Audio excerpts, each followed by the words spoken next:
Pitt's India act of 1784, जिसे east India company act of 1784 भी कहा जाता है, ब्रिटिश पार्लियामेंट ने पास किया था ताकि रेगुलेटिंग एक्ट ऑफ 1773 के ड्रॉबैक्स को एड्रेस किया जा सके।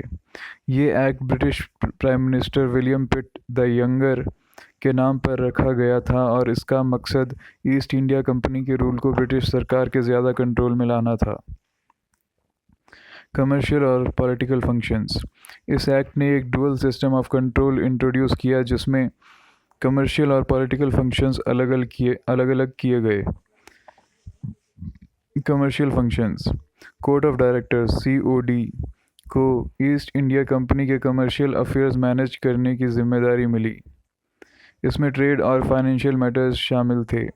COD को अपना ट्रेड मोनोपोली मेंटेन करने का हक था और अपने ऑफिशियल्स नॉमिनेट करने का राइट था, लेकिन की ऑफिशियल्स जैसे गवर्नर जनरल, गवर्नर्स और कमांडर इन चीफ के अपॉइंटमेंट के लिए ब्रिटिश क्राउन की अप्रूवल चाहिए होती थी।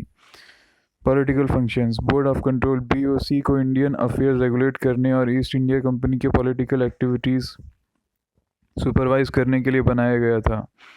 BOC में सेक्रेटरी ऑफ स्टेट, चेयरमैन के रूप में चांसलर ऑफ द एक्सचेकर और 4 और मेंबर्स जो क्राउन द्वारा अपॉइंट किए गए थे शामिल थे। BOC के पास सिविल, मिलिट्री और रेवेन्यू मैटर्स को ओवरसी करने का ब्रॉड अथॉरिटी था।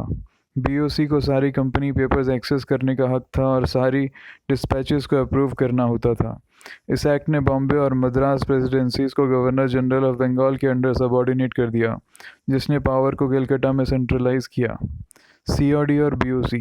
COD court of directors east India Company के कमर्शियल फंक्शंस को मैनेज करते थे, जैसे ट्रेड और फाइनेंशियल मैटर्स।